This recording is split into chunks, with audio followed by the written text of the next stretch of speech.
Hi everyone, welcome back to my channel Explore with Aditi Vyas.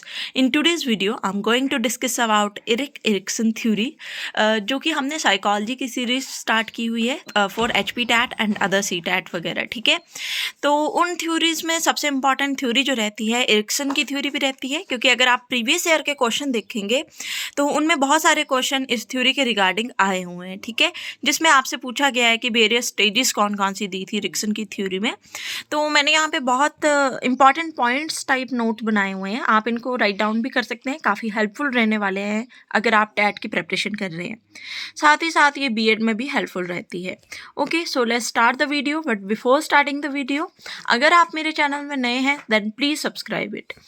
Ericsson जो थे वो German psychologist थे और उन्होंने जो है वो सोशल कन्फ्लिक्ट्स के ऊपर बात की थी. ठीक है, आइडेंटिटी क्राइसिस फ्रेज उन्होंने दिए थे. ठीक है, इंपॉर्टेंट वर्ड ये यहाँ पे रहते हैं एनसीईआरटी के रिगार्डिंग. ठीक है, टोटल उन्होंने 8 हमारे पास स्टेजेस दी थी या वर्ड्स जो उनके क्राइसिस थे, फ्रेज थे, वो थे. ठीक है, उन्हीं के बारे में हम बात करेंगे. तो फर्स्ट जो था that is trust and mistrust. ठीक है, तो ये कब होता है? जब बच्चा बहुत छोटा होता है. ठीक है, मान लीजिए वो 1 साल का है या 2 महीने का है टू 18 मंथ. ठीक है, और जैसे वो फीडिंग वगैरह करते हैं तो उस चीज़ को क्या माना गया है? मेन ट्रस्ट माना गया है कि बच्चा बचपन से ही मेन ट्रस्ट, उसके अंदर ट्रस्ट मिसट्रस्ट पैदा हो जाते हैं.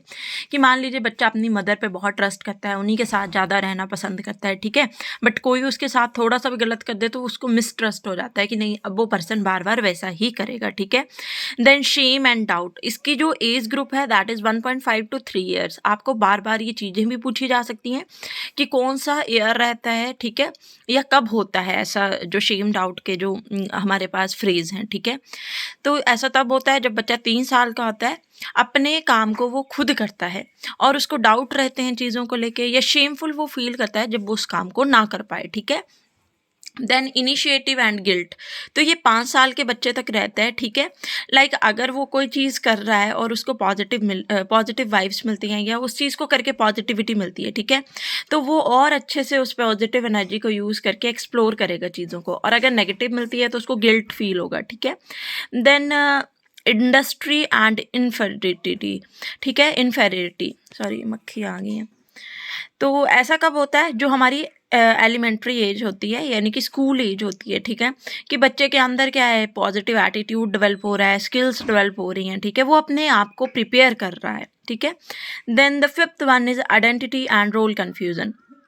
एडोलसेंस में ये होता है, नेम से ही क्लियर है कि रोल को लेके, यानी कि वो सोशल एक्टिविटीज़ में खुद को इन्वॉल्व कर रहा है और इस चीज़ को लेके कंफ्यूज है कि वो क्या करना चाहता है, क्या करेगा, या वो कौन है ना. ठीक है, यहाँ पे रोल कन्फ्यूज़न के रिगार्डिंग बात ये नहीं है कि वो क्या है क्या नहीं, बट एक लाइक अपने एम को लेकर क्या चाहता है, उसकी क्या इंपॉर्टेंस है, वो सारी चीज़ों को अपने सामने रखता है. ठीक है, then isolation, this is 32 years अगर हम एज की बात करें. ठीक है, कि जब भी पर्सन कोई भी मैरिड एज में आ जाता है, सेक्सुअल लाइफ में आ जाता है. ठीक है, देन आ जाता है आपके पास स्टैग्नेशन, ये 40 to 60 ईयर्स में होता है कि अपने रोल्स को रियलाइज़ करता है पर्सन कि मुझे ये चीज़ करनी है, ये मेरा रोल है, यहाँ पर मुझे अपनी प्रेजेंस रखनी है. ठीक है, देन ईगो इंटीग्रिटी, यानी कि 65 प्लस एज में ये आ जाती है चीज़ें कि हमारे टाइम में तो ऐसा हुआ करता था, हम ऐसे करते थे. तो ये सारी बातें क्या होती हैं, हमारी ईगो शो करती हैं. ठीक है, तो ये बेसिकली 65 प्लस एज में देखी जाती हैं. ठीक है,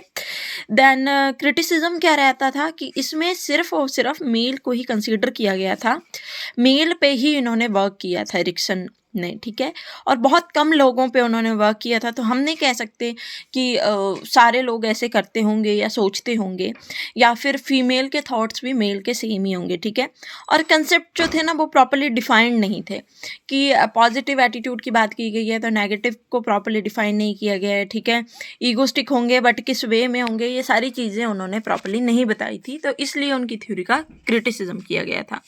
So this is all about Erik Erikson theory. I hope you all understand it. Thank you for watching.